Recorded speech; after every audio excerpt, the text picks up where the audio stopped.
कोई वसूली का अड्डा बना करके उसके माध्यम से अनैतिक और अवैध गतिविधियों का संचालन करके कोई छांगुर जैसा व्यक्ति वहां पे अनैतिक गतिविधियों का संचालन करेगा तो उसमें बुलडोजर भी चलेगा, उसको भी कोई रोक नहीं सकता।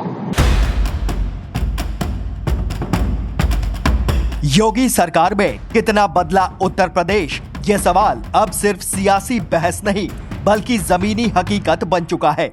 जिस यूपी को कभी बीमारू राज्य, अपराध, दंगों और अव्यवस्था के लिए जाना जाता था, वही यूपी आज दुनिया भर में पहचान के साथ निवेश, कानून व्यवस्था और इंफ्रास्ट्रक्चर का नया मॉडल बन रहा है। और यह बदलाव किसी जादू की छड़ी से नहीं बल्कि सख्त फैसलों, राजनीतिक इच्छा शक्ति और नो नॉनसेंस गवर्नेंस से आया है, जिसका चेहरा है योगी आदित्यनाथ। आज का उत्तर प्रदेश वो नहीं है जहां माफिया खुलेआम सड़कों पर फर्राटे भरते थे, थानों में सत्ता का फोन चलता था और आम नागरिक खुद को असहाय महसूस करता था। योगी सरकार ने सबसे पहले जो किया वो था डर का ट्रांसफर अपराधियों के दिलों में। एनकाउंटर नीति पर रोने वाले विरोधी भूल जाते हैं कि यही नीति आज आम आदमी के चेहरे पर सुकून की मुस्कान है। जिन इलाकों में सूर्यास्त के बाद लोग दरवाजे बंद कर लेते थे, अब वहां रात के 10 बजे भी दुकानें खुली रहती हैं। ये बदलाव बयानबाजी से नहीं, परिणाम से मापा जाता है। विरोधी आज भी वही रटा रटाया राग अलापते हैं।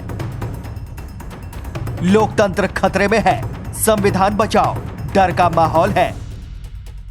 यूपी की सुरक्षा के इस वातावरण पर आज हर व्यक्ति कह सकता है कि आज यूपी में इन्वेस्टमेंट आ रहा है। मैं उस पर भी चर्चा करूंगा।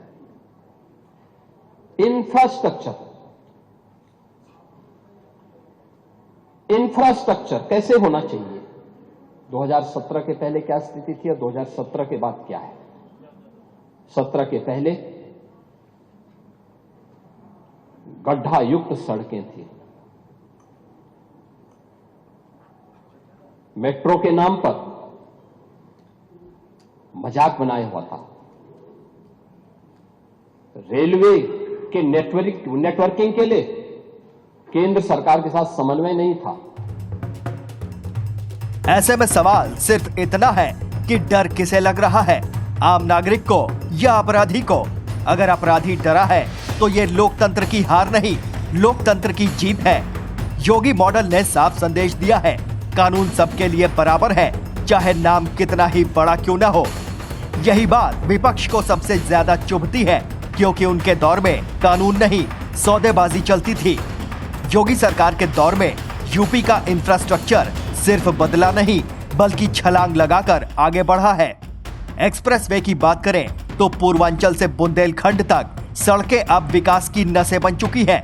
जेवर एयरपोर्ट सिर्फ एक हवाई अड्डा नहीं बल्कि यूपी को ग्लोबल मैप पर रखने की तैयारी है। विरोधी पूछते हैं इतना बड़ा प्रोजेक्ट क्यों? जवाब सीधा है, क्योंकि यूपी अब छोटे सपने नहीं देखता। दुनिया भर के लिए भारत का इंजन बनने के लिए बड़े फैसले चाहिए और योगी सरकार वही कर रही है। निवेश के मोर्चे पर भी वही कहानी है। कभी उद्योगपति यूपी का नाम सुनते ही दूरी बना लेते थे, आज वही निवेशक इन्वेस्टर समिट में लाइन लगाकर खड़े हैं। लाखों करोड़ के एमओयू सिर्फ कागजी आंकड़े नहीं बल्कि बदली हुई धारणा का सबूत है। जिन लोगों ने यूपी को पिछड़ेपन का प्रतीक बना दिया था, वो आज इस बदलाव को पचा नहीं पा रहे, इसलिए आंकड़ों पर बहस नहीं करते बल्कि नियत पर सवाल उठाते हैं। योगी सरकार ने धार्मिक और सांस्कृतिक पहचान को विकास के साथ जोड़ा है और यही बात तथाकथित सेकुलर ठेकेदारों को सबसे ज्यादा परेशान करती है। अयोध्या, काशी और मथुरा अब सिर्फ आस्था के केंद्र नहीं बल्कि आर्थिक गतिविधि के हब बन रहे हैं। पर्यटन बढ़ा है, रोजगार बढ़ा है, स्थानीय कारोबार को नई जान मिली है। सवाल उठता है, क्या आस्था और विकास साथ नहीं चल सकते? योगी सरकार ने जवाब दिया है, बिल्कुल चल सकते हैं और चलेंगे। विरोधी कहते हैं कि योगी सरकार एग्रेसिव है।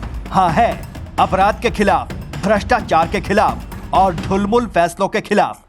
ये वही एग्रेसिवनेस है जिसकी कमी ने दशकों तक यूपी को पीछे रखा। आज अगर बुलडोजर माफिया की अवैध संपत्तियों पर चलता है तो वो सिर्फ मशीन नहीं बल्कि सिस्टम की ताकत का प्रतीक है।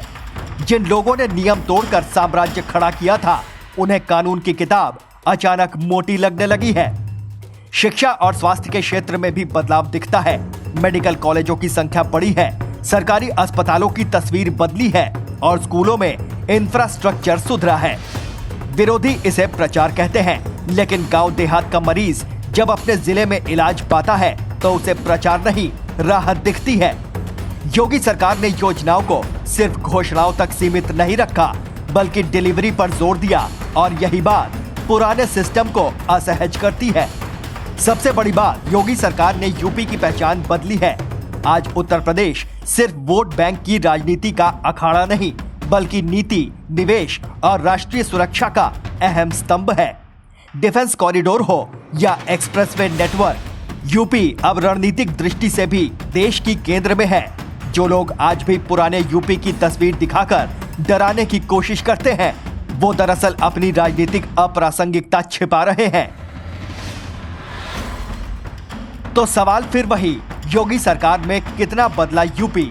जवाब है इतना कि विरोधियों की भाषा बदल गई, तर्क खत्म हो गए और सिर्फ शोर बचा है। लेकिन इंफ्रास्ट्रक्चर कैसे होना चाहिए? 17 के पहले यूपी में 1.5 एक्सप्रेसवे थे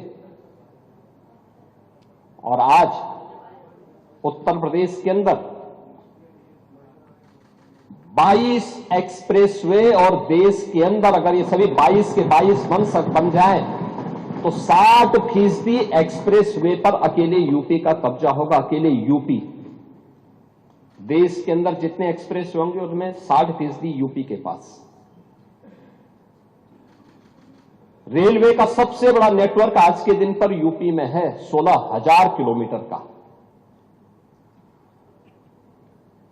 इंटर स्टेट कनेक्टिविटी 4 लेन की,